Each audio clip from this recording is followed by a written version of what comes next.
Good evening. Hey, this is Todd.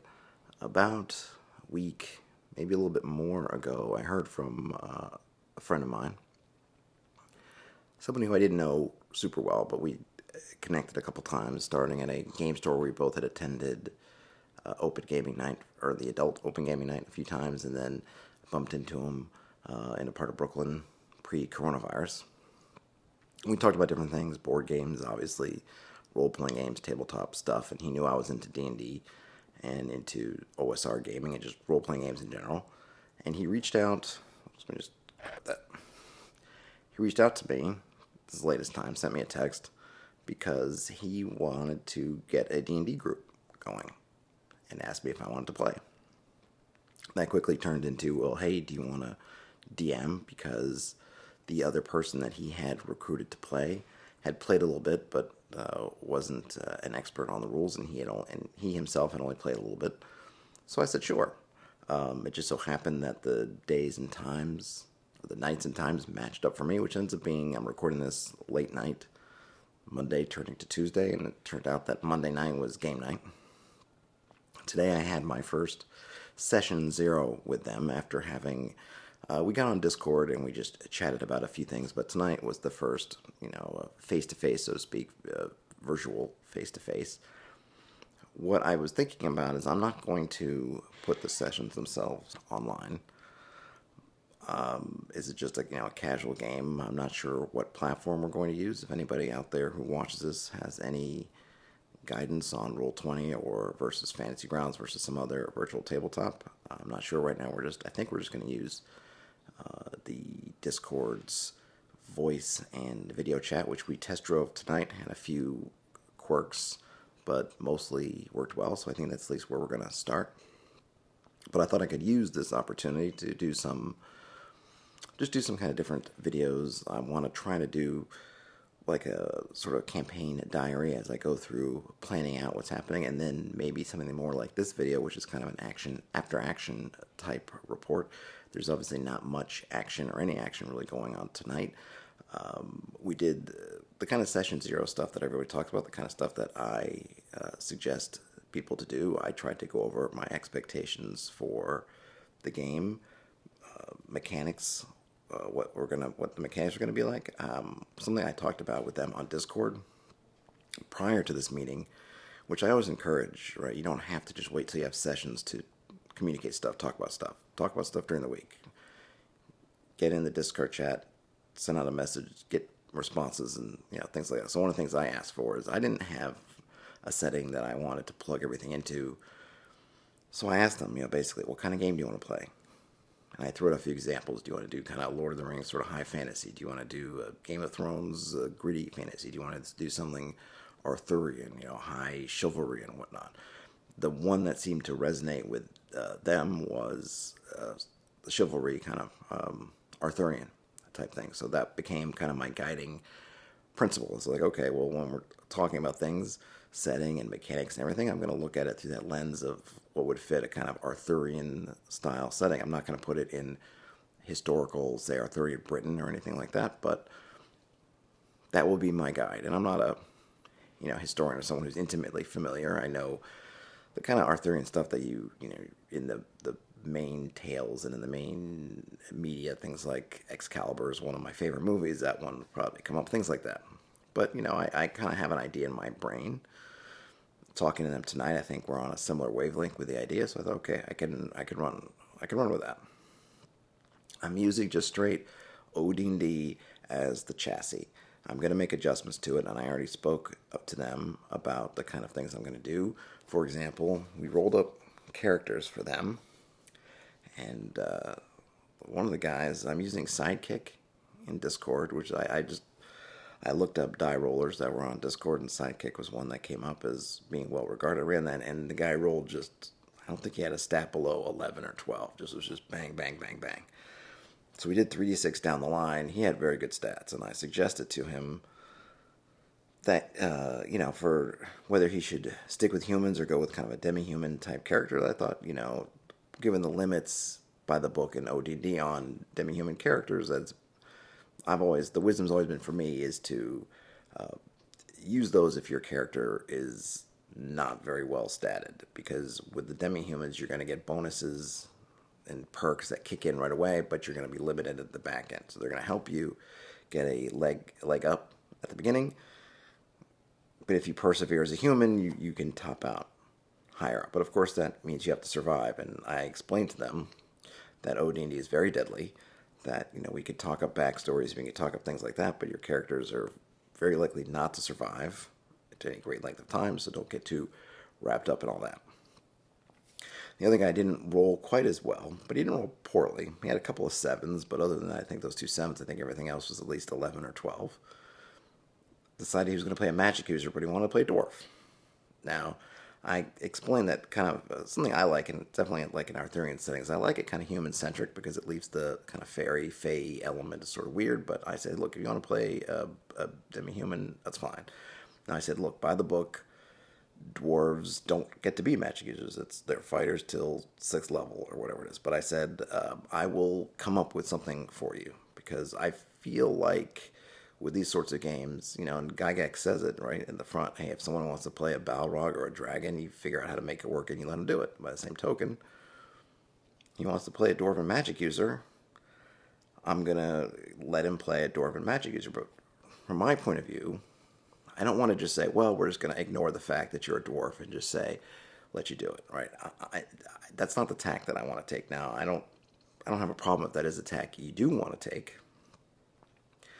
But I'd like to take the opportunity to say, okay, how can I take a magic user and give it a dwarven touch? So yeah, you're not going to play a generic human-style magic user, but you're a dwarf. We'll see what a kind of a dwarven magic user is like, and I'll come up with something and make it a little bit different.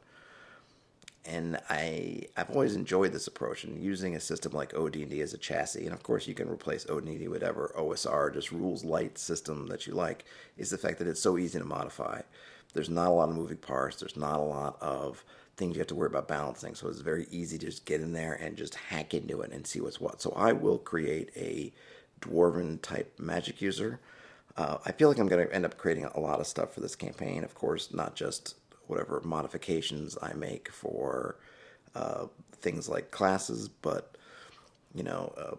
adventure locations and the mapping. I will probably do something that I will probably tie to my Patreon to give folks who decide to help me fund my experience and keep the lights on here.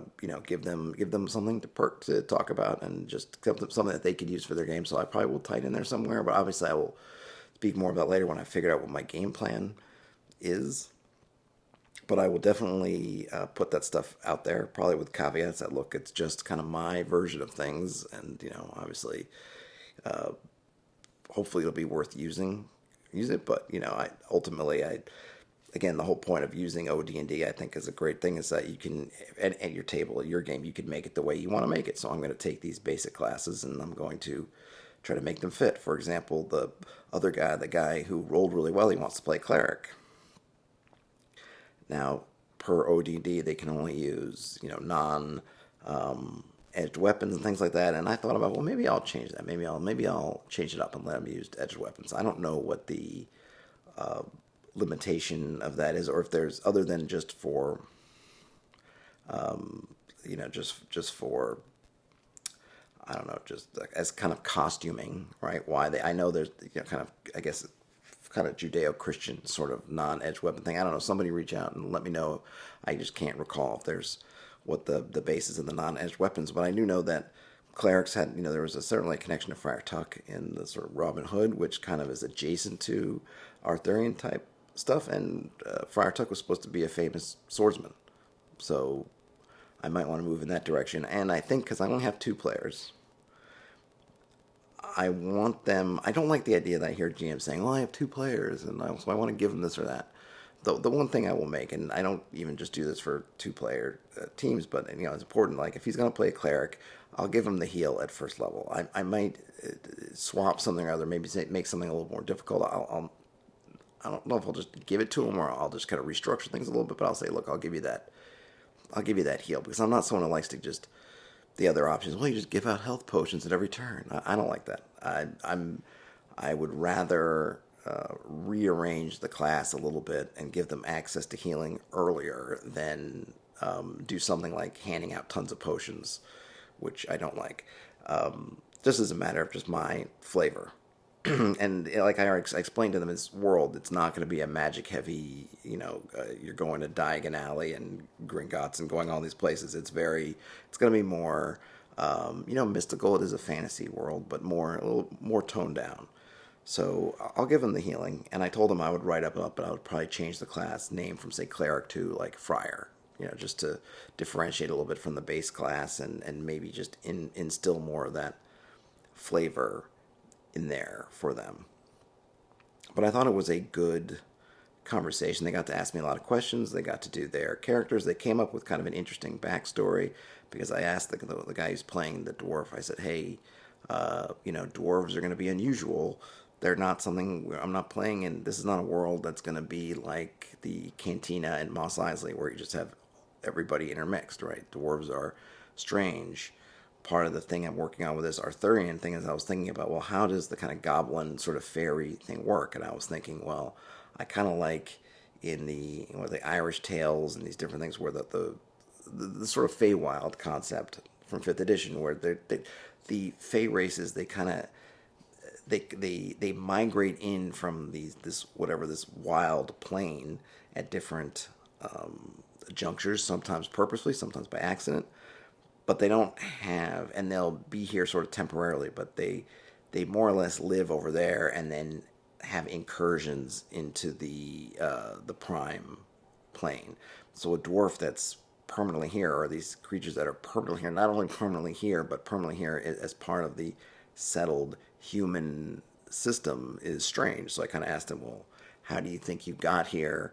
What do you think happened? And he said, well, and they kind of came up with this great little story of, he was working in a mine and there was an accident, and the cleric character healed him, and I was like, oh, there was some kind of, the mine collapsed and the cleric healed him, and I said, oh, that's great. And I said, well, maybe you also saved the cleric from part of the cave-in, so you kind of had this double life bond. And I'm like, this is great. And I said, I hope you guys live a little bit, your characters survive at least a little while, because I think that's a kind of a cool story, and hopefully it'll last longer rather than shorter, because as I said before, and as if you've played these older type games, your life expectancy to be really short. So you come up with a great backstory, these characters that really fit together, and half a session later they've been torn apart. It is what it is. I did make sure that that I wanted to point out to them that these things about the system, right? That, hey, it's short. I mean, your lifespan can be short. It can be brutal. I tried to point out, and I'm sure I missed stuff, but I really tried to be an educator to them about the system. I gave them copies of the OD&D rules, one of the nice single edition versions that kind of compresses everything, edited slightly, and puts it in the right order. I didn't do those myself. You can find them online. I own the books. I have them, so I don't feel bad having a unified copy like that. And I told them, look, read through these books.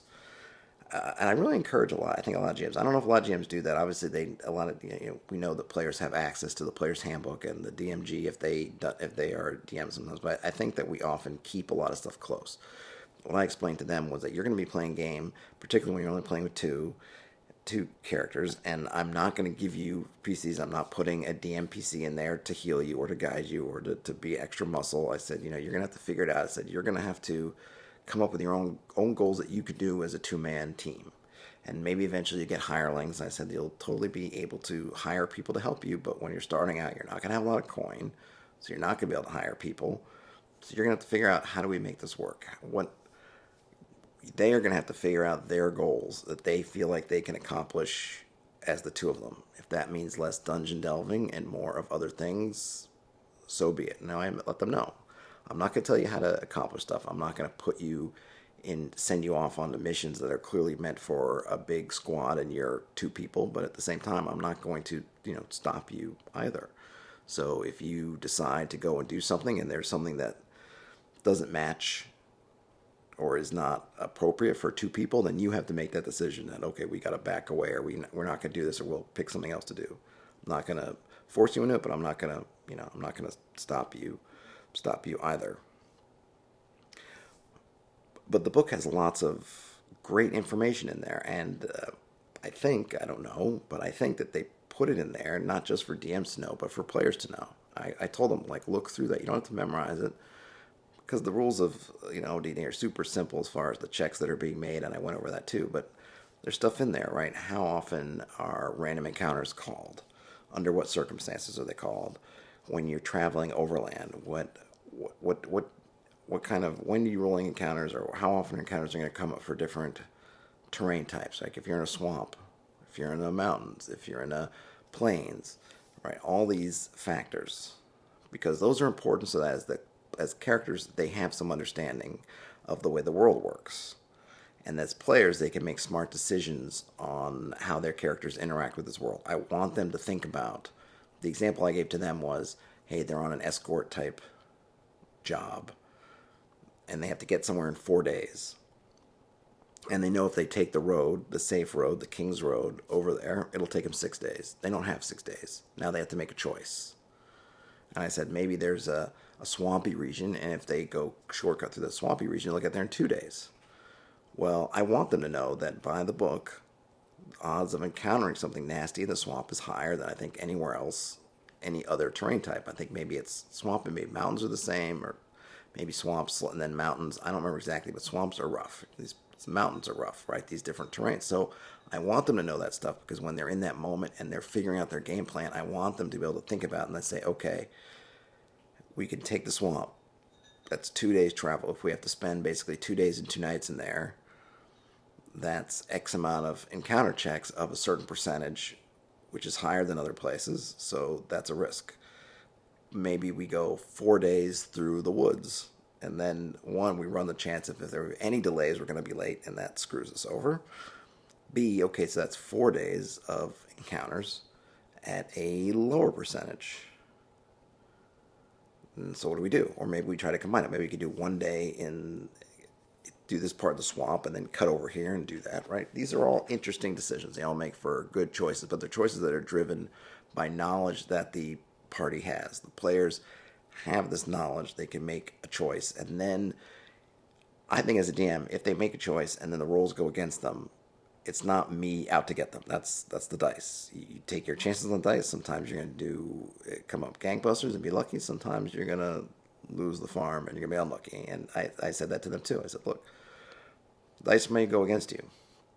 You want to mitigate the dice as much as you can, right? I talked about that in one of my other videos about trying to avoid rolling dice as much as possible to avoid failure states. Same thing. If you mitigate the dice as much as you can. I told them, you don't want to be the surprisee, you want to be the surprisor. Use languages. I said, I'm going to use reactions. You're going to have chances to deal with things, and you don't want to just fight everything, because that's the way your character is going to die the fastest. So I tried to go through all this stuff, and I tried to not only give them what I felt like was the information that they needed, but have it as a conversation. I wanted to be open. I'm not just trying to run the game that I want to run. I'm trying to run the game that I want to run, that they want to play, and finding that happy medium. So, I said things to them, like I asked them questions. What kind of genre do you want to play? And then I could think about it. Okay, they said Arthurian, kind of chivalry, and then, maybe, and the other guy mentioned that he really was into Dune. And not that I'm going to bring in sci-fi elements, though I might, but when I think about Dune, I think about things that actually have a lot in common, at least at some level, with Arthurian-type tales. Is you have all these factions. There's sort of an emphasis on kind of morality, and what faction you are part of, and family and responsibility, and all these different interlocking interwebs of relationships. And I was like, okay, I can work with this up. I can find something fun for me that I think will be fun for them. And when I said to that player, he wanted to be a dwarf, I was like, well, tell me about your dwarf homeland and why you're not there anymore. And I will work that in, not just in terms of as a goal. It may not be something that he ever approaches in the story. Like, I think a lot of people see that, they say, okay, well, I got to make sure if he writes up the stuff about the dwarf homeland, that we visit his homeland, and we find his long lost sister, and whatever. It's like, that's not what I'm really talking about. I'm talking about that I'm saying, look, I'm giving you a part of the world that is yours to create. I said, it actually helps me. It takes some of the burden off of doing it. I now can take this information, and it's fun for me because it's something that I think he will appreciate and believe in because he created it. And then for me, it's this burst of inspiration that came from outside that I get to take on it and riff on it and work on why. Why is this dwarf no longer with the dwarves? What do they think about it? If he ever runs across other dwarves, what will they think about this individual? What will the common folk think about this individual? Right? I already told him, I said, look, you're going to be, I'm not one of these people that's going to be like everybody hates him and looks at him and gives him a mean eye because he's dwarf. But I said, you're going to be kind of an oddity because you're here in the human lands. I was thinking like, well, maybe the dwarves will be more like you read about in kind of Nordic tales and other things where they're sort of enigmatic and they're apart and they're definitely kind of an other, right, of this other realm that's sometimes is hanging around here in these kind of wild areas. But this is someone who has joined the settled human lands. So what does that mean for people? How will they look at him? It'll be interesting, and I'll have fun playing with that, and hopefully he'll have fun, acting it out and taking part in it. So we got a lot done.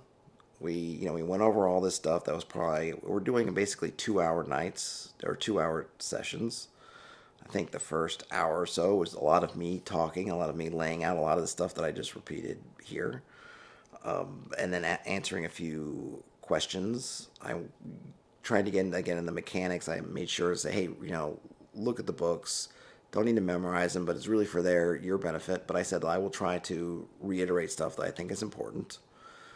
I said, it's going to be a sandbox type open game. And one of the things I went into was trying to make them appreciate what it means to be a sandbox and give them options. I said, look, I could just drop you guys in a tavern in a town if that's what you want.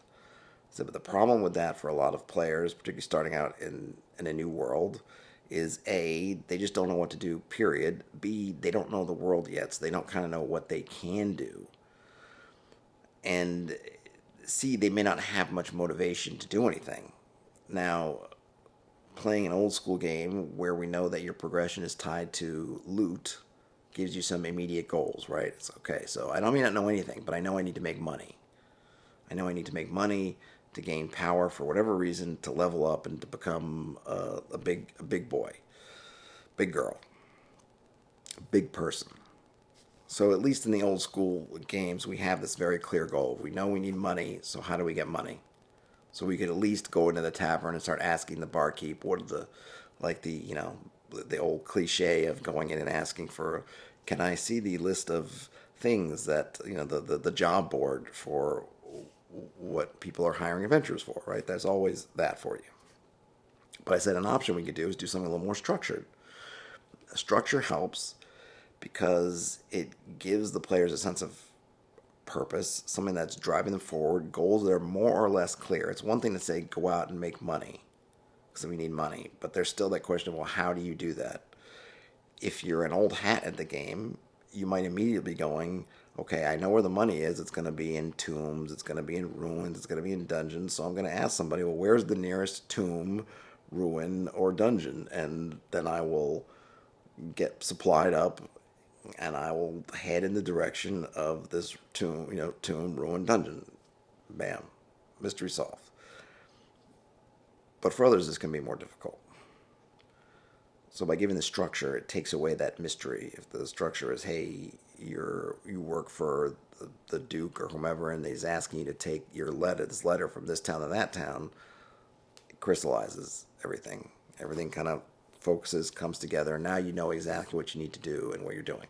So I offer them 2 choices. I said eventually things are going to open up, and once you are comfortable, the structure will become what you make of it. But sometimes it's nice to have something at the start.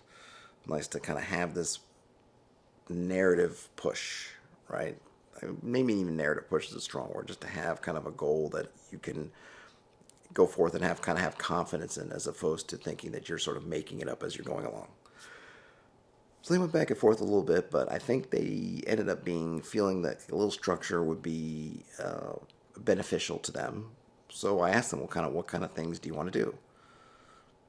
I don't have any preconceived notions. I don't care if they wanted to say we want to be bodyguards or we want to be work for a thieves guild or we want to do whatever, I would have been open to like, hey, great, let's do that. Through the conversation, we ended up thinking that, okay, they work for the Duke, and I said not directly, but it's one of the families that's in charge, probably a petty local landowner, landlord, noble here, and that they run messages, or if not messages, then they do carry stuff, right? The Pony Express, whatever the term would be for sort of a fantasy medieval messenger service, Pony Express.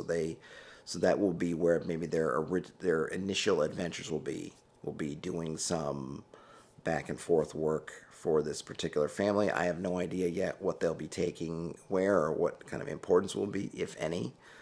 I'll have to figure that out this week. I've only done the barest of mapping. I tried to do a live stream Saturday. I guess it was Saturday. Had a lot of technical difficulties. Anybody who watched some of that, I appreciate you. Like people who have given it a thumbs up, I'm flattered because I felt like it was a hot mess. I will probably try something like that again. I had issues with just high CPU usage on Wirecast, which I'm using to stream, and then Worldographer, which can really choke a lot of memory when it's doing stuff. I lost the map that I was actually working on during that stream, which I liked it. I thought some areas I was kind of starting to carve out and really get into, and I lost it. But I did generate another map that looks intriguing. Maybe if I do another stream like that, I will try to prep the map a little bit more before I start the stream. That way, hopefully get the main calculations for Worldographer finished, so that I'm just kind of going in there, digging into it. So I got a lot of work to do. So I gotta take whichever map, figure out which area of the map that I'm gonna put them in, and these duchies, figure out the duchies themselves, or I'm calling them duchies, but I'm not sure. A duchy is kind of a nice name. I guess it's as good as any for these kind of petty kingdoms that are gonna be there. I don't have any ideas for who works for whom. I don't have any of the factions yet. I don't really concern myself with the big bad guys, particularly to start. I figure like something will happen that will cause, if I even need to have one. You don't need to have one.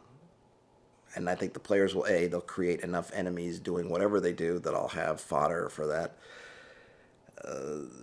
B, in the kind of political games that I feel like in this kind of setting, this kind of genre, there might not be one big bad. There might be lots of people who are, depending on where you are in the pecking order and what you're trying to accomplish, are going to be opposing you and then maybe allying with you. And there could be a lot of fun with that. And when I asked them kind of what kind of things they wanted out of the game, the one of the guys mentioned, he liked a lot of the thinky stuff. He was like, oh, I want to be able to strategy and creativity and all this stuff. And I was like, okay, so that kind of thinkiness, you don't need to have Sauron or something that's bearing down on everybody. You can have temporary threats. You can have characters that are in and out of the story, and sometimes they're on your side, and so you're with them, and then sometimes they're on the other side, now they're against you. So I think that's part of that system. But I had a lot of work to do on that stuff, and if I'm inspired during these things to do specific videos on them, I will. Otherwise, I will probably have at least one just campaign diary video where I will go over kind of the stuff that I've planned and am planning and kind of my thought process, and maybe that will be useful to folks. I hope so, or just find it entertaining just because. And then, like I said, I'll probably try to do some kind of after action type report where I can go over what happened in the game, and so you'll have this nice comparison. Here I was doing the planning and how that, and then what happened. And as usual with these types of plans, nothing survives contact with the players, so I don't expect there necessarily to be a perfect correlation between stuff I wanted to do beforehand and the stuff that actually gets done. But even that can be illustrative and interesting and fun. And I know I like to listen to people talking about their games, so hopefully you will find that interesting. But this will be coming soon. I'm kind of excited. I feel like I got a lot of stuff working through my brain as for what I'm going to get for next week. I feel like what I need for next week is at least some kind of geography set, at least some places and names, because they're going to probably be tasked to take something somewhere. And maybe if I have a chance, throw together some tables and things, because they will probably be doing some wilderness travel. Obviously, I've done the videos that I'm mostly known for, doing hex map and hex crawl and wilderness travel videos. So I'm I like to spend a lot of time on the tables because they're great resources and they're evergreen. Once I have those tables, I can use them for the length of the campaign, or at least until they start just teleporting everywhere, something where they don't really encounter anything anymore. But they usually take a while. I will always dither back and forth, take a while. So I don't know if that's something that's in the cards for me to have ready. I might just have to use the tools that are in the book, just the flat vanilla tables, but we'll see. And I need to tweak those two classes. So depending on what I get done when, maybe you'll see that if you follow me on the different social media platforms, on Twitter or Reddit or whatever, maybe you'll see a post about, hey, this is up on my Patreon. And I have a $1 Patreon and a $5 Patreon if you're feeling super generous. If you want to kind of get on the ground floor of all stuff, great. If not, that's totally fine too. I don't know if I'll patron gate everything or some of it, but it'll probably be some combination because I do want to reward the people who are supporting me and helping me make all these videos and do all this stuff. One other thing on the side, apropos of nothing, but I did make a thing last week, and that was a freebie.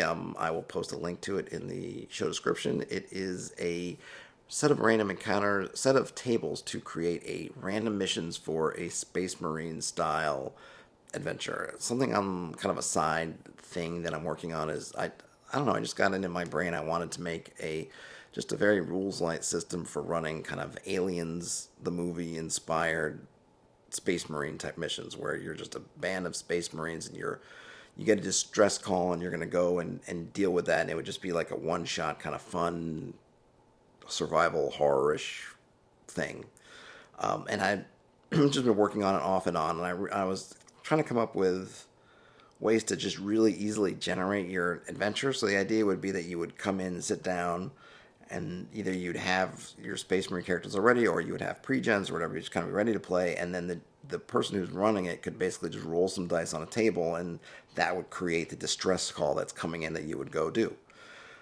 So I kind of took it, I put it in a PDF and an image, and I threw it up in a few places. I will put the link to Patreon in there because Patreon has the PDF that's just a little bit more nicer than the images, and obviously it's you can highlight text and stuff like that, and so enjoy that if you like it. If you have any, I think I mentioned before, but if I've forgotten, I'm looking to see if I don't think I did. Anyway, I'm not sure if we're going to use the VTT or not. We've just been using Discord, which has been fine so far, and I like Theater of Mind, so that's fine with me, but I don't know them yet and what they will need and require, so I was wondering about Roll20 or Fantasy Grounds or something else for a virtual tabletop.